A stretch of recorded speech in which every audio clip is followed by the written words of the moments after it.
So here we go. We're going to start. Heaven's going to start. Tell me a story about Mario going to get ice cream. How does every good story start? Once upon a time, there was a house with Mario in it. Once upon a time, Mario was feeling hungry. Once upon a time, Mario went to get ice cream. And he got in his car and then he drove to Quick Trip. He went to the restaurant and put red gummy bears and green gummy bears. And he put shoes and chocolate on it. Shoes? And chocolate. And then he put mint ice cream in it. Sugar cookies. Chocolate chips. He also put a bunch of cherries on it and some raspberries. And then he ordered it, and then when he came back, he had mushrooms on it. It was a mushroom ice cream all blended up. And he put jelly on it and peanut butter. And he also put whipped cream with a sandwich. He cut the sandwich in half and cut them into tiny little pieces and shredded them up and put them on the ice cream. Put bacon on it. He put bacon on it and he put soap on it. Ew. But then what happened?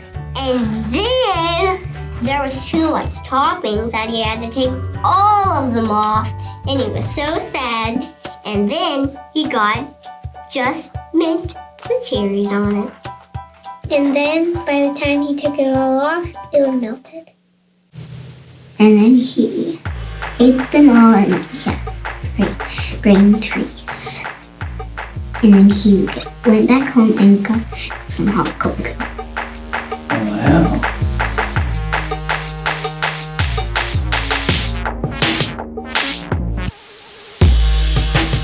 Well, welcome to the Not Great Parents podcast. I'm Molly, and Not Great Parent, and it's my co-host Nathan Martin, also a Not great parent. No. not great parent, but We've proud already of had, it. we've already talked had about not this. great filming in that it took us a little longer than normal to set up our scene here. So we are in what I consider every parent's mode of operation.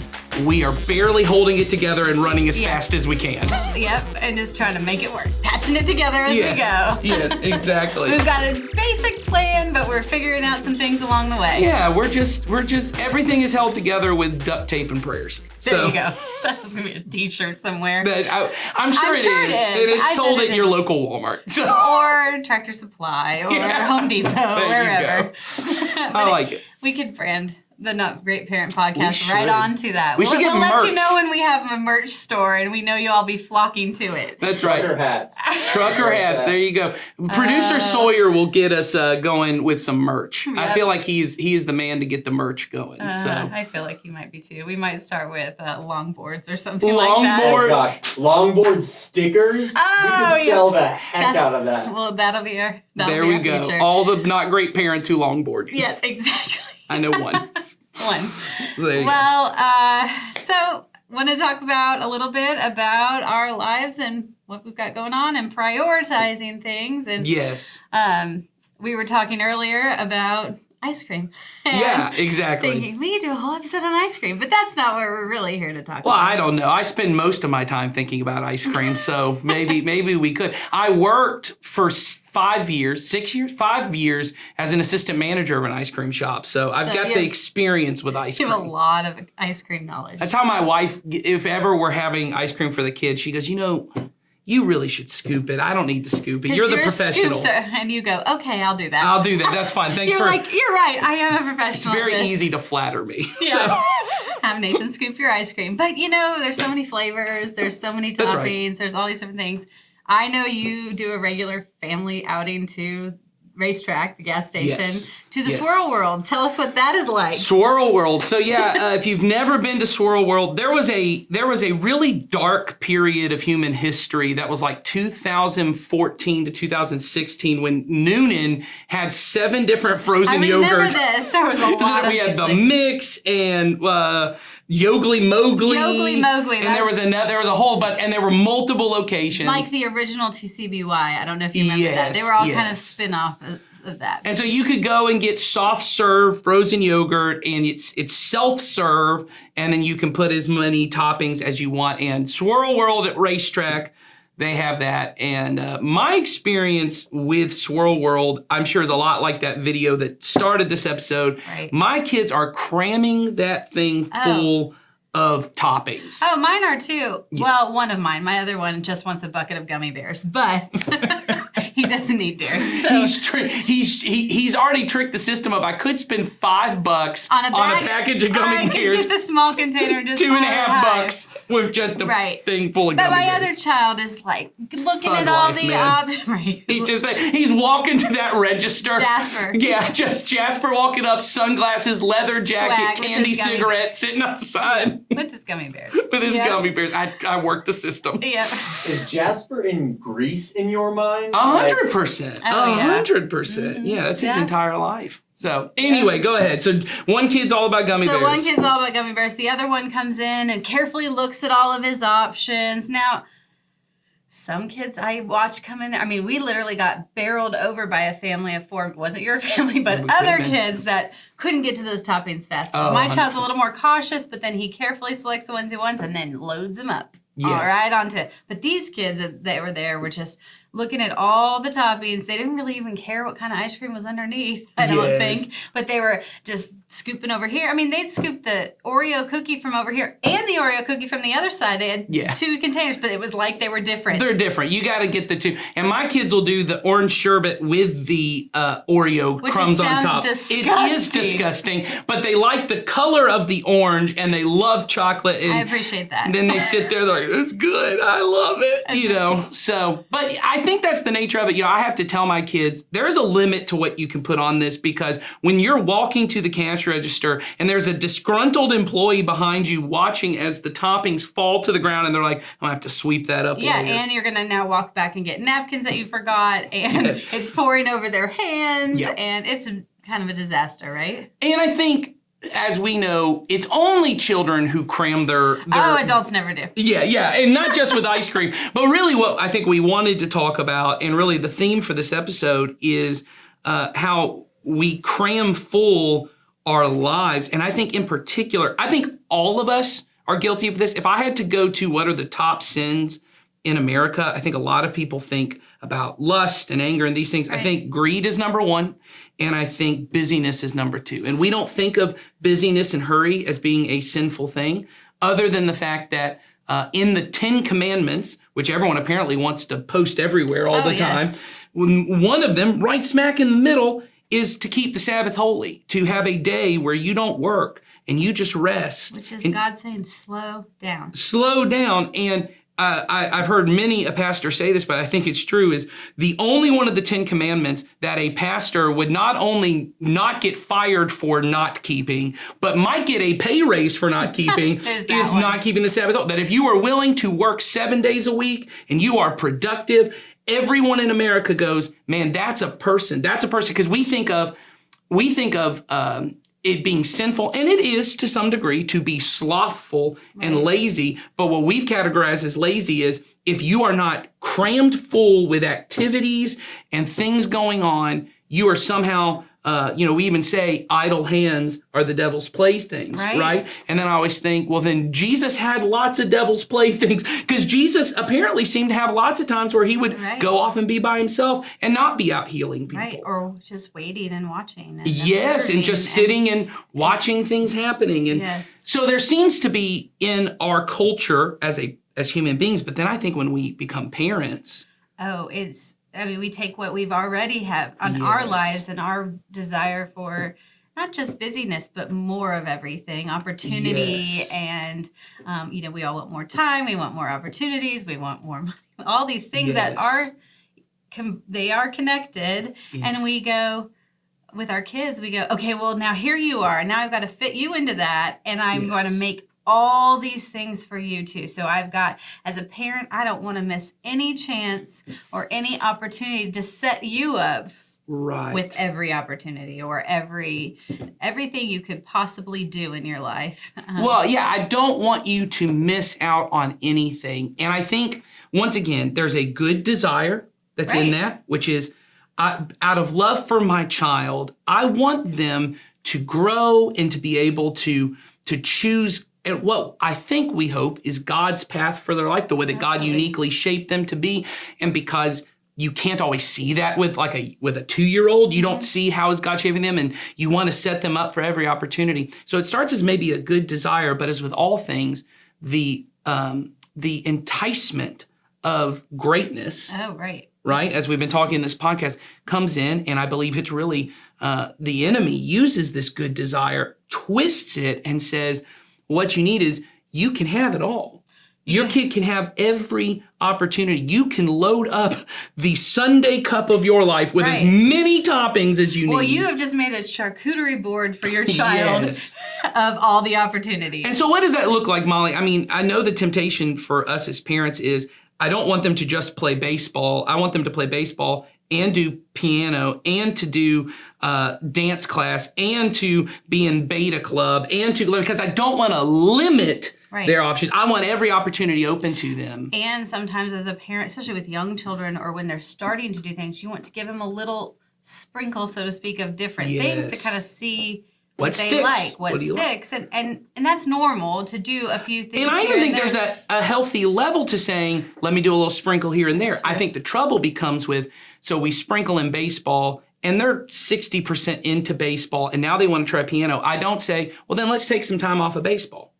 I say, well, let's keep doing baseball and let's add. And then let's add we another never- topping on top of Right, that. and we just keep adding the toppings when we're in reality, ice cream with 1 or 2 toppings is really quite good. Yeah, and then when you get to orange sherbet and it's got chocolate syrup and Oreos can on top take because the- they were there. Right, and you can take the terrible ones off. Yes. And Or the ones that just destroyed the good thing because you toppinged it with something that really wasn't good to begin with. And I think it comes back to this idea that really becomes, I think, pretty insidious within us if we don't get it, is this idea that you can have it all really comes down to we don't want to be in touch with how finite our life is. Right, That I do have a limited amount of time on this planet. right. Because if we don't have a limited, in our minds, we have huge opportunity and time to get all these things. So we Yes. just cram it all in. I'm really thankful to be asked to be on the Not Great Parents podcast. And there's a reason why I've been asked to be on this podcast, because it was named after me. I'm so proud of my sons and the adults they've become. I have this photo. It's a collage that hangs in my office. It's a collection of moments, and of course, we only take photos of the moments where everybody's smiling. Now, I, of course, remember the story around some of these photos, and if you'd have captured the photo just a few moments earlier, we were not all smiling and happy. I have so many memories at my age that are good, but I also have a lot where I look back and I can remember the thought I had at the moment was, you are not a very good parent. In fact, you're failing at the one job you didn't want to fail at, which is being a dad. Now, I tell you that to give you hope, not to make you feel like you might be messing up. Because I think often the way we live when we're in the midst of parenting is that's the thought I have. And that thought that I'm messing up is just not all that helpful unless you change. And my goal here is to be as helpful as I can. And to do that in this short video, what I want to focus on with you is the opportunity of time. Time is one of the most powerful gifts God's given us as people, but it's an incredible tool for us as parents and grandparents to help our children for the future.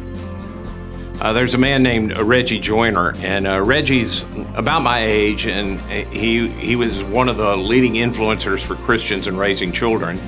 And when he had a chance, when he was younger, to lead a children's ministry at a church, when it was parent dedication time, he would present the parents with a glass jar with 1,000 marbles in it. The reason for the 1,000 marbles is that each marble represented a week that you have as a parent from when your child is born to 18. The actual number is 936, but 1,000's close enough. You know, we use the phrase spending time. It's a really rich phrase when you think about it, because it reminds you that your time's valuable, it's something you spend, and once you spend it, you can't get it back. So think about it. Spending time with kids and teenagers is one of the most important things adults can do. Seriously. If your dad, mom, grandparent, guardian, whatever, and you're watching this, I already know kids are a priority in your life. And we know they have some basic needs, but what you do with the time you have matters about as much as anything else. So Reggie would give these young parents these marbles to represent the time that they have. And 936 seems like a lot when you get that baby. And I know in parenting, some days seem so long. But as an old guy, I'll tell you, the years, they move by really fast. For example, one of my sons has a 10-year-old now, my granddaughter. And at 10, we've already lost more than half our marbles. Just over 400 left to go. Only 300 or so until she'll be driving a car. And after that, only a few summer vacations before she probably moves out. Now, I expect she'll still be around, but it's not going to be the same. And when you look at it that way, well, it's hard not to get emotional. There's this principle. When you see how much time you have left, you tend to get way more serious about the time you have right now. And that principle grows right out of a passage from the Bible that's thousands of years old. Moses actually wrote this. He said, "Teach us to number our days that we might gain a heart of wisdom." That's from Psalm 90, verse 12, if you want to look it up. No, I'm not trying to depress you. I'm just trying to illustrate how fast it really goes, and maybe to raise the bar just a little bit on what happens with your kid and you this week. Whether you have a 1-year-old or a 15-year-old, every week you're losing your marbles or you're losing your weeks. But don't think of it as a negative. It's not. Because if you're really clear on the time you have, you find that, well, you start playing for keeps. And if you get really focused on what really matters, you'll see that every week that passes, you aren't spending a week. You're investing that time in your children, and you're making history. And I do that you have a lot going on, and it's easy to get focused on just the moment. But don't let the moment take you away from the fact of what really matters. You've been entrusted with one or two or more of God's most prized possessions, His kids. And He believes that you're the one that should spend your time investing in them. And when you remember that His goal for them is the same goal that He has for you, that we would all become people who love Him with our heart, mind, soul, and strength, and that we would love people in the same way, that we'd be witnesses to the kingdom of God that's available to people on earth right now, well, you find you start playing for keeps. And with every week that passes, every marble you lose, you start making history. You're increasing your sphere of influence in the life of your child as you hope they'll see your good works and they'll glorify your Father in heaven. I said it a few minutes ago, I wanted to give you some hope. I was not a perfect dad. I don't know if you noticed it yet, but all of us, when we become parents, we don't get a manual with each child, and so you just try to do the best with what you have. And what you have is a collection of things you got from your parents and other adults that built into you, and some things you picked up that no one gave you, but that you knew for sure you wanted your kid to have them. And no matter how hard you try, there are just days when you don't get it right. But you keep on trying because that's my son. She's my daughter. I don't want them to know life as it can and should be. And so you keep investing, you keep spending time each week showing what really matters by growing spiritually yourself, loving God yourself, loving His people yourself. And the good news is God is at work. The God who loves you will take your best efforts and He will change you and He will bless your child as you lose your marbles. One day, when Jesus and His disciples were traveling from village to village, a woman named Martha opened her home for Jesus and His disciples to stay. This woman and her sister Mary would go on to become close friends with Jesus, and their brother Lazarus would be the focus of one of Jesus' most famous miracles. But on this day, Jesus has not come to raise the dead or perform a miracle. He's come to rest and to eat and to enjoy the company of His friends.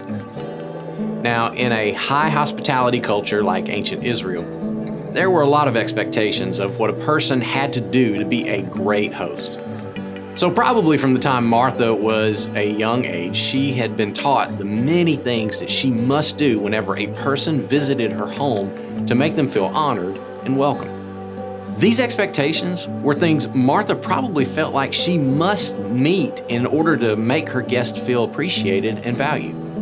I don't think it's vastly different from the laundry list of things most parents feel they must do and their children should be involved with and succeed at in order to set them up for their best future.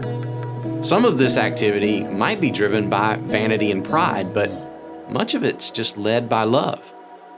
So on this day, Martha is being a great host. She's busying herself, making preparations for these unexpected guests, and she wants them to feel honored and valued. But there's a lot of things that need to be done, and her sister Mary, she's not helping her at all. Mary is sitting at Jesus' feet, listening to His stories and His teachings. She's off pretending like she's one of His disciples, like she's left her sister to do all the work. So, one author of Jesus' life, Luke, tells us that Martha comes to Jesus and she says, "Lord, don't you care that my sister has left me to do the work by myself? Tell her to help me." It's like, Jesus, do you see all the dishes in the sink? You see the beds that haven't been made? There's food to be cooked. There's a room to be prepared. Someone has to go get water and ask our neighbor for some extra supplies. And it's getting late and there's not enough time in the day for me to do this all by myself. Now, how many of us can relate to this as parents? On top of a busy work schedule and the groceries that need to be bought and the homework that needs to be done and the cleaning that someone has to do and the bills that have to be paid, plus I've got multiple kids who have multiple activities and their own schedules and their own expectations, and then I've got friends and family members who want to spend time with us, and I've got goals and ambitions of my own that I want to fit in as well. Plus, I'd like some downtime to just watch TV or read a book or take my spouse out on a date. And this just feels like the bare minimum sometimes that needs to be done. So if I'm going to be a great parent, there's a whole list of stuff for my kids that I don't even have time to think about. It just feels like there's not enough time in the day to get all of it done. And then come and sit down with Jesus and spend some time with Him? I mean, who has time for that? So Martha seems pretty reasonable when you think about it, but Jesus responds. And I think He does so with this compassionate smile. He says, "Martha, Martha, you're worried, you're upset about so many things, but only few things are needed, or indeed, only one. Mary has chosen what is better, and it will not be taken away from her." He says, "Martha, I'm not saying all these things don't matter, or that you don't have good intentions for wanting them to get done, but only a few things are really needed. In fact, just one. And it's what Mary has chosen. Mary has chosen me. And Martha, what you've chosen, it's fleeting. It's temporary. It's not that it doesn't matter. It's just that it doesn't last. But what Mary has chosen, see, I will never be taken away from her. So it's like Jesus once said. So don't worry saying, what shall we eat, or what shall we drink, or what shall we wear? For the pagans run after all these things, and your heavenly Father knows that you need them. But seek first his kingdom and his righteousness, and all these things, well, they'll be given to you as well. Now, you don't have to follow Jesus very long to know that he isn't saying, if you follow him, you're going to get everything you want.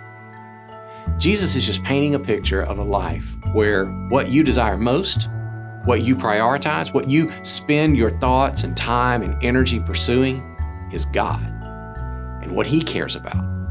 And a life lived with Jesus at the center is a life where you don't have to worry because you will have all that you need. It's a life where you already have what you desire most, and everything else you get, it's just sprinkles. If it happens, well, that's bonus goodness coming from your Heavenly Father. I mean, can you imagine taking a child out for ice cream and watching them freak out as they count to make sure they've got the exact number of sprinkles that they wanted? I mean, you'd think, what's the difference between 70 sprinkles and 90 sprinkles? You have more than enough. And Jesus is saying to Martha and to each one of us, don't get so concerned about the sprinkles. All you really need is one thing, and I am always available to you. I was going to pull it up here on my app. When you open ParentCue, which you can download ParentCue through that, it'll pull up. I have 487 weeks until my oldest daughter moves on to what's next, Right. whether that's college or career or whatever it is.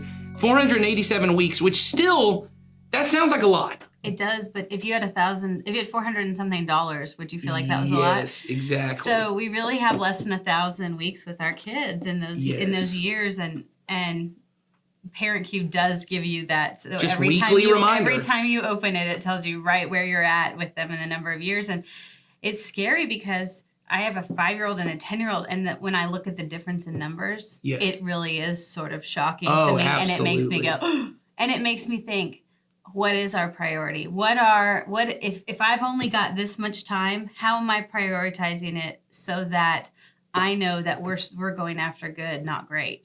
Well, and I think the myth of this you can have it all myth of the sprinkles myth, right, is that I don't have to choose. Mm-hmm. And I think that's where parents get the myth, the lie of it is, I don't have to prioritize, I can have it all. And me choosing to just keep adding to the schedule, keep adding to their activities, and really, and you'll see this when your kids get to the teenage years, when our kids get to the teenage years, and I just know this from being a youth minister, it's not just the way it's perceived by your teenager is not just things they get to do, but things they have to do. It eventually becomes, I still only do piano because that's what I don't even like piano, but my mom says that this is good for me, or I don't really like Beta Club, or I don't want to take 2 AP classes. I want to take no AP classes, but mom says that it's going to set me up for a better thing. And you look at it and you think, as a parent,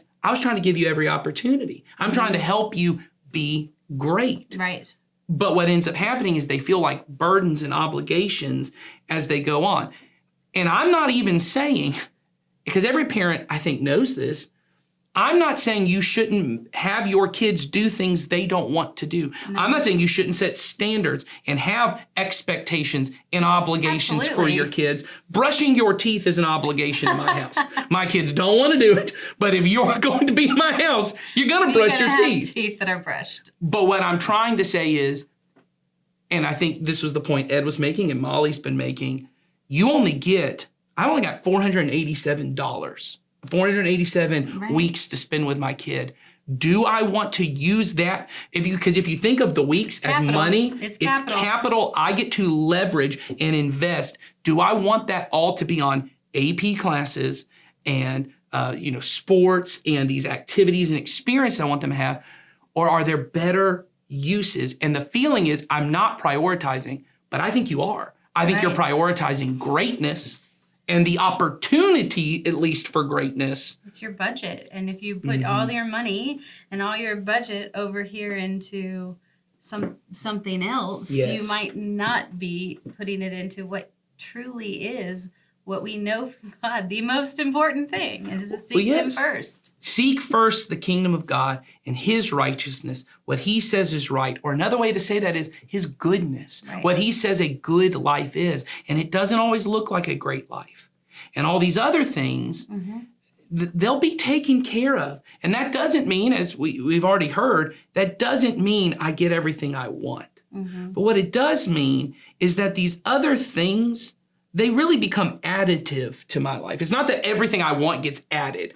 It's that these other things are additional things. They're sprinkles. They become that when I get clear that what I want for my kid is I want them to be good. I want them to love God and to love people and that to build up God's kingdom and to be invested in God's kingdom.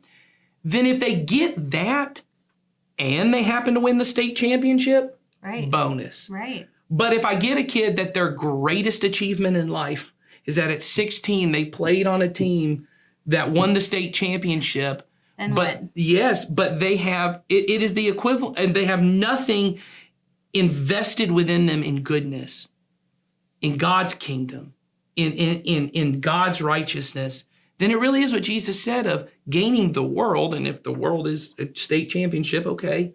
But you lose your soul. You lose what's most critical to you. Right. And so, Molly, I was wondering as we've been talking about this, what do you think is the fear that parents have? I think we know this. I think we know in the end, like when I get quiet, and maybe that's part of the reason we don't ever think about it is because I'm so busy, I don't get quiet enough. Often.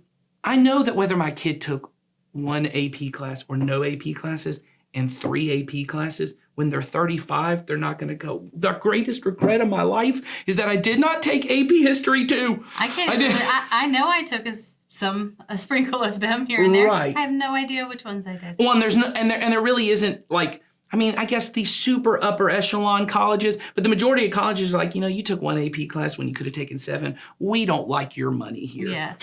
We won't take your money. I mean, maybe Right, colleges maybe, aren't but- interested in money, but I assumed Pretty sure they are. Yeah, they go, whether you've had 1 AP class or 7, they're like, hey, that dollar amount is the Here- same. yes, We'll exactly. take you in. We'll So take you. I think we know that if we get quiet, but there still is that fear of, but what if I'm wrong?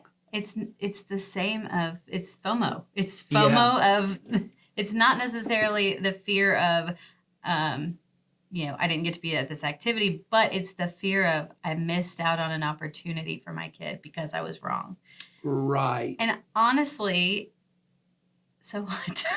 Yeah. Honestly, like you said, is that one thing going to matter for their whole life that one great thing that the world has said is great and imperative to their well-being, is that really what is going to matter? Because the goodness of God, if you build that in through their whole lives, is going to continue to flow out of them beyond Yes. the AP class, so to Well, speak. and doesn't it change what you value? Haven't you seen, as you've grown in your faith, as I know as I've grown in my faith, the things I care about change. It's not just my behavior changes and my character.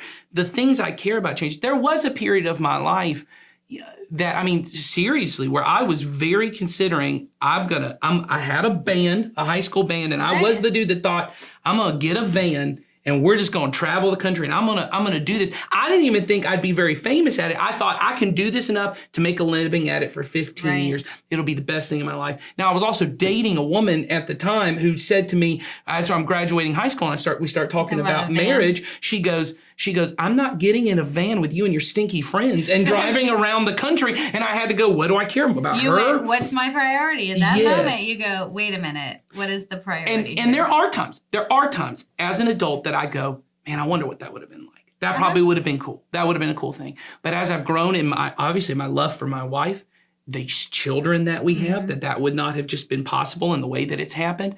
When I look at what I'm able to do through the church and my relationship with Christ that I know because of my personality and my love of greatness. I mean, when we talk about good, not great, we're talking about me. These are things I need to hear. I mean, it's something we all, I have the same thing. I mean, And I look back and I go, that would not have grown in me. And I don't know if I would value, and it scares me to say, I don't know if I would value my children as much as my potential career had I not given up this pursuit of what I thought would be great. And I know other people listening go, dude, you would have never even been able to make it out of the state in that van. But I saw it at the time as really, this was a potential and I missed out on it. And I know that's what parents are afraid of, at least I'm afraid of, is my kid going to look back and go, why didn't you push me harder to pursue soccer? You know, you put me in it when I was 5 or 6, and then, you said, well, we're going to stop that activity to go do things. Why didn't you push me? I could have been the next Mia Hamm, or I don't watch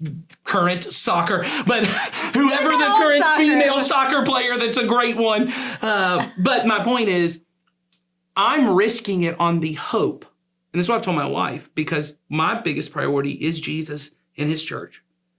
I'm risking everything on. My daughters will fall so in love with Jesus and his church that they will look at whatever thing that they felt like, oh, maybe you should have pursued that more, that they will look at it as sprinkles that fell on the ground at racetrack and gone, but look at all the other sprinkles I had. Right. Why am I counting sprinkles? Right.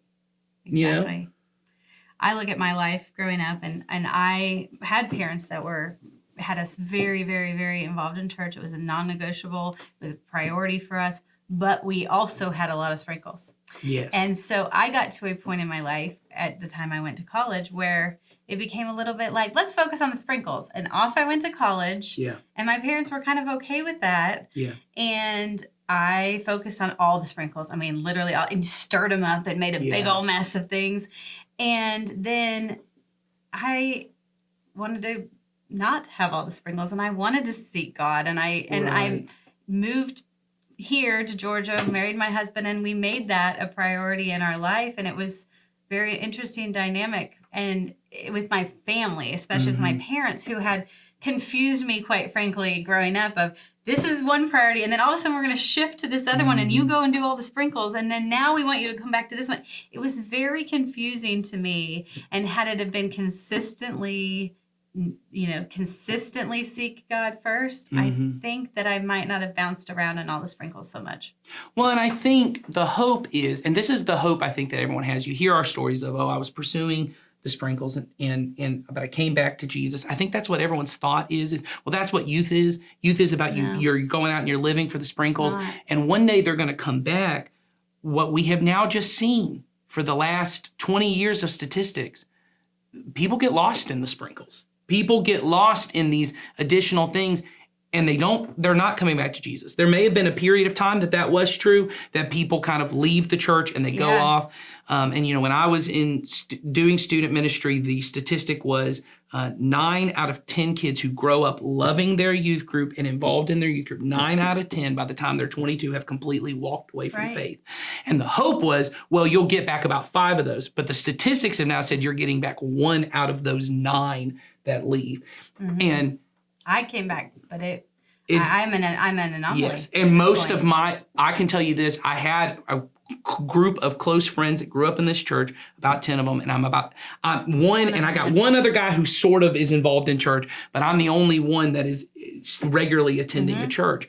And it's just the nature of it. And so I think the importance that we're trying to get to here is, it's not that you don't ever get sprinkles. I still get to do a lot of things with music that I love. Sprinkles are not terrible. Yes, and there was even a period. A few sprinkles. Yes, and you'll see as your kids. We're not saying don't ever sprinkle in. It's Bible study when you get home, and it's prayer time, and everyone's fasting on Thursdays. It's not. This is not what we're talking about. Not at my house. It's not. No. I have a child. I have kids that are at this age. I have a child that plays baseball. Right. We have boundaries and that reinforce our priorities. He actually does play piano too, but is it all consuming? No. Right.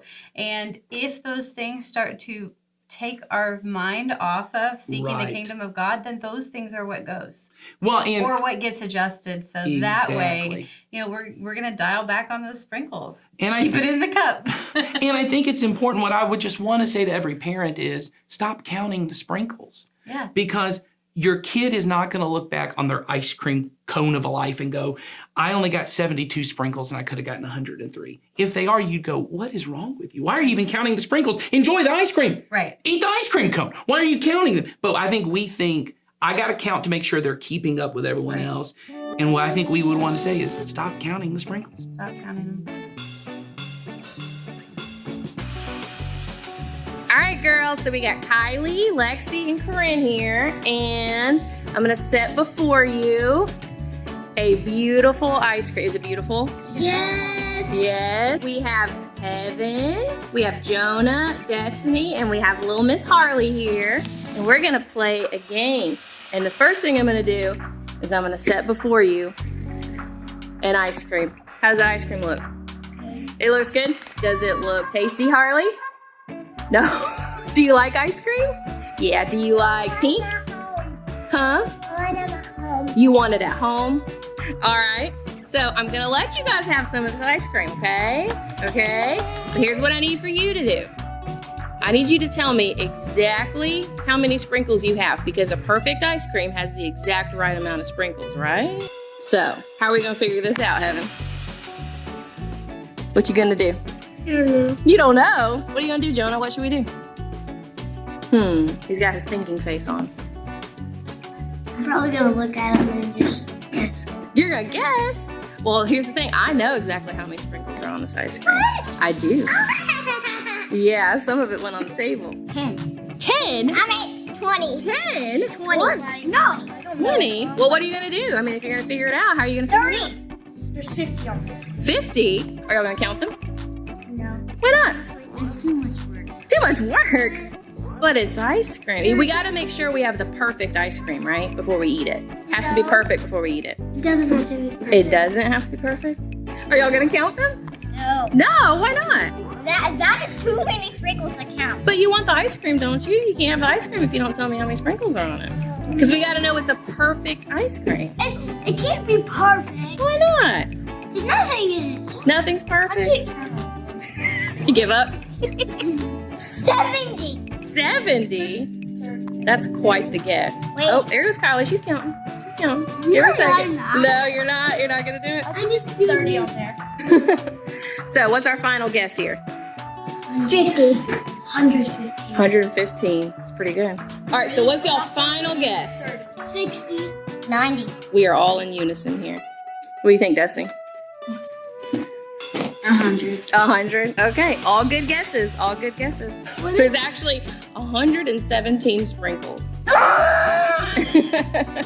I'll tell you what, there's 117. So you're pretty close, Jonah. You were very close. But guess what? Because y'all did such a good job, I'm gonna let you all have some ice cream anyway. Woohoo! Woohoo! You want some ice cream, Harley? No?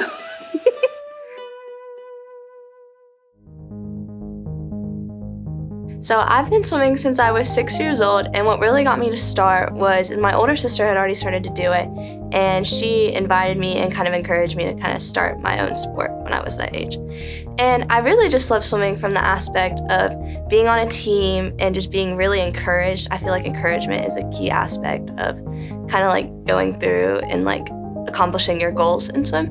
It definitely takes dedication. Like, you definitely have to be dedicated, and you have to listen to like the corrections that you need to be made. Like, if someone tells you like, oh, hey, you need to fix this, or that something is wrong, like you need to take that into consideration and put it into practice and do it every single time you're at it and not just in that moment. So when I was 15, my new coach that had just came, she told us that she had this new group that she wanted to start, and it was called Platinum. And it was gonna be like really intense, and like you had to be like very dedicated. So we practice 8 times a week. We practice at 5 in the morning before we come to school, and then we go to school, and then we come back at night and we practice again for another 2 hours. And we do that twice a week. And then we also have like workouts and like exercising out of the water. We go to like a lot of swim meets every weekend, and it's just like a lot of dedication, taking time out of school, sleep, homework, and just, it takes a lot. Like, you have to sacrifice a lot to do that. And I said yes. I was very hesitant at first. I did not think I was gonna be able to do it. So when I got invited to this group, my parents wrote this contract for me. They didn't even tell me that they wrote me this contract. We were kind of still like on the fence about whether I was gonna do it or not, and they did it when I wasn't home. And so when I got home one night, I think it was after work, they gave me this, they let me read over it, and it's basically a detailed outline of my schedule, of my Monday through Sunday schedule, of how I was going to be at swim practice, be at school, be at work, and be at church. And it was just kind of like, you're gonna be at practice from 5 to 7 in the morning, you're gonna go to school, and you're gonna do homework in between that, and then you're gonna go back to practice. And then you need to be in bed by 8:30 to go to morning practice, because I had to get 8 hours of sleep. That was one of the requirements, because they wanted me to stay healthy. We have swim meets a lot, and we have one about probably twice a month, and I have to be at church. I can only miss church once a month to go to a swim meet on a Sunday. And then if I failed to do any of that, then I was gonna have to get moved down to one of the other groups that practices less. My reaction is I didn't think I was gonna be able to do it, because like I get home from practice on Tuesdays at like 7:15, and I was gonna have to be in bed by 8:30, and I still have like homework and stuff like that. So I had to like prioritize like how I was gonna get my homework done and be in bed on time. And that was definitely difficult at first. I never thought I was gonna be able to do it, but I figured it out. So I now feel that this contract it positively changed like my swimming. Like I definitely think if this contract did not put boundaries on like what I can and can't do, I definitely would not be where I am in my swimming career. Like I had never considered swimming in college until like my new coach came and we started this intense schedule, and like my time started going down, and I'm currently looking into D2 colleges to swim. I never thought that was going to be possible. So in my contract, since I have to be here 3 out of the 4 Sundays a month, I go to my small group. I try to go to service every Sunday that I'm here. Sometimes it's very hard and I can't, but I'm always here for small group, and we always do like our stuff sometimes outside of small group. I always make sure I'm at those. And I've definitely developed a relationship with my small group leaders and the other members of my small group. I feel like we are definitely like a very close group, and I do love that.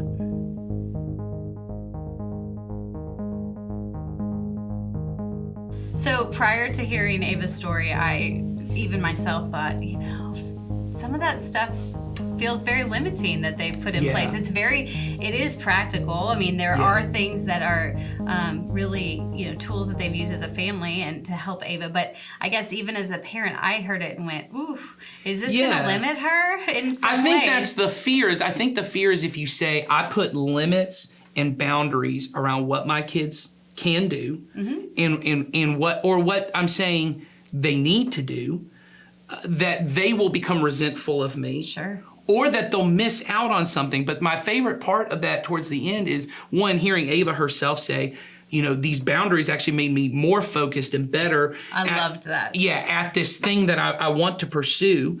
It also, when she said, and now I'm considering, hey, I may actually swim in college. The kind of things I think parents look at and go, that's what I want. Yes. That is what I want.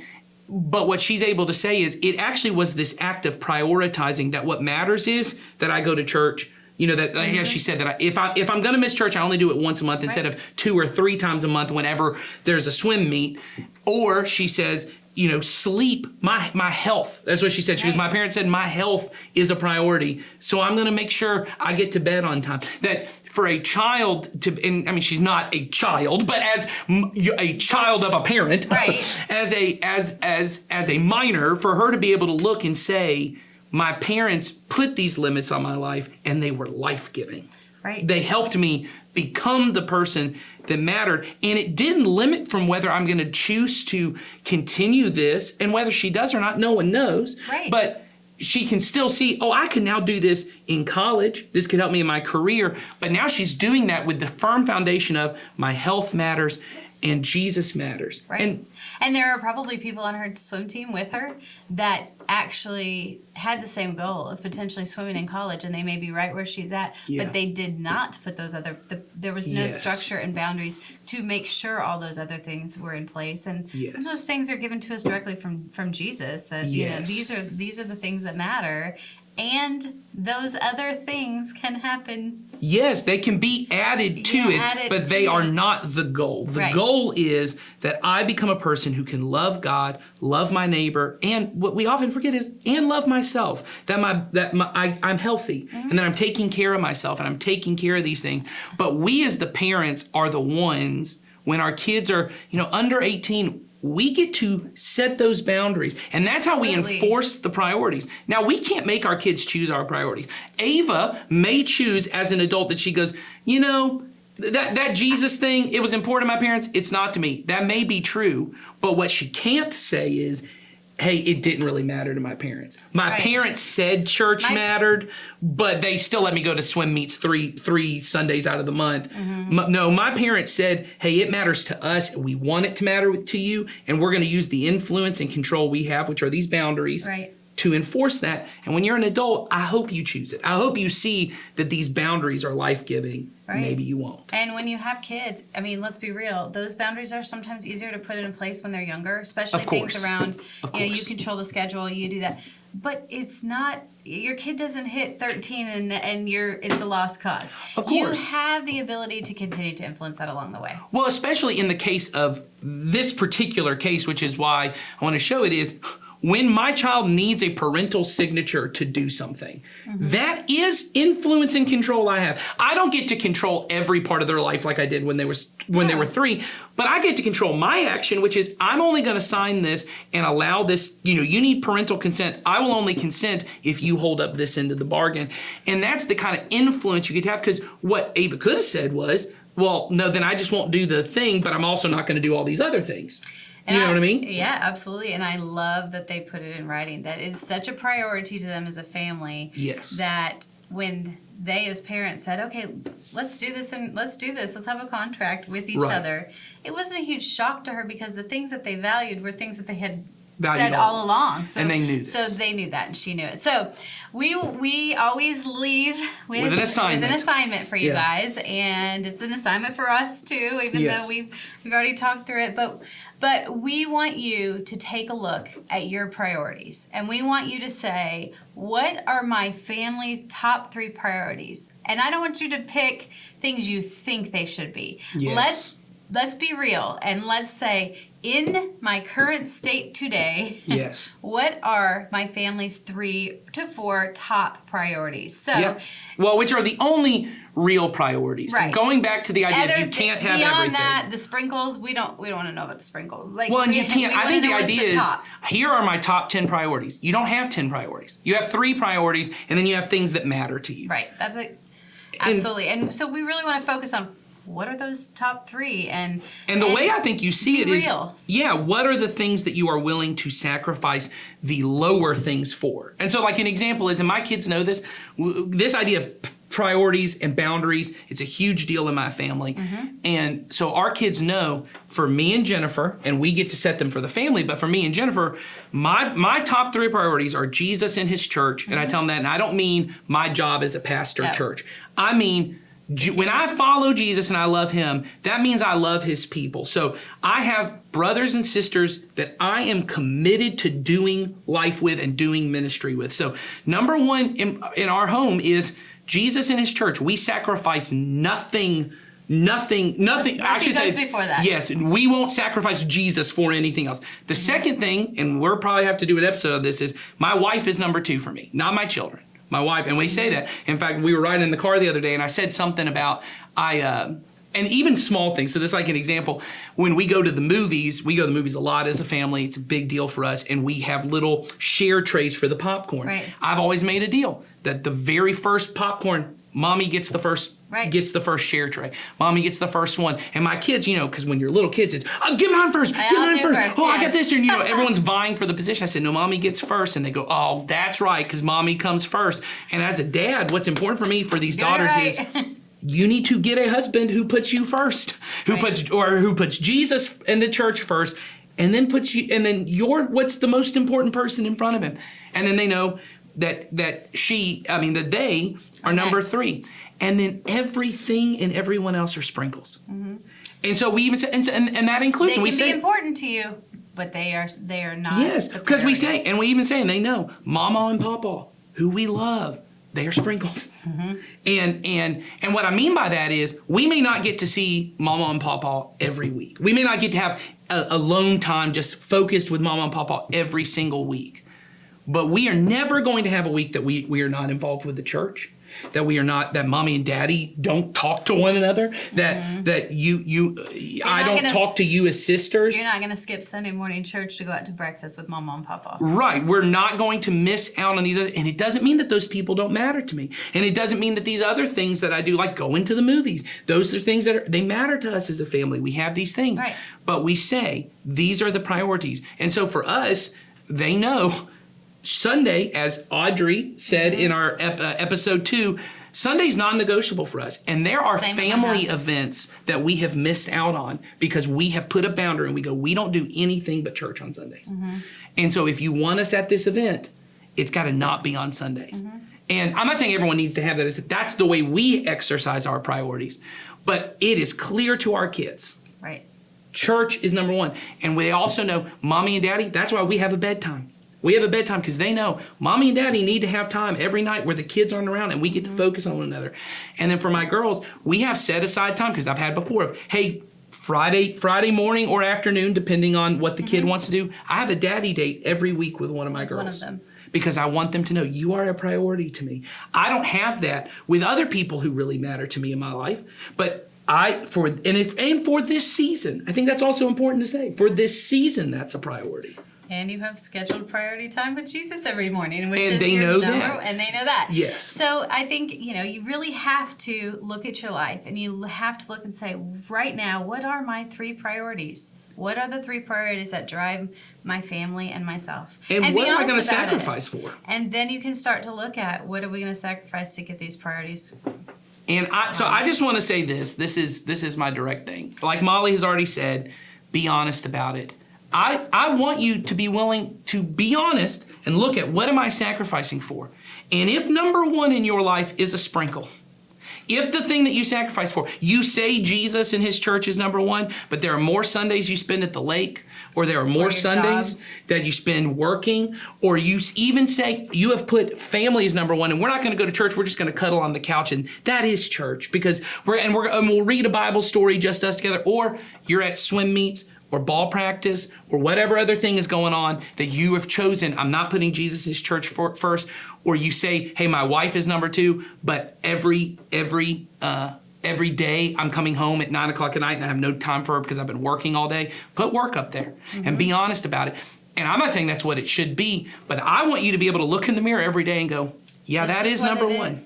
Yeah, because if we can't be honest about where it is, we're not going to be effective in making any change. And then if you put it, Jesus is number 1, you need to start looking at your life. What am I currently sacrificing time that is supposed to be Jesus' time? And it's supposed to be time that I'm with the body. And it's supposed to be time that I'm with my spouse.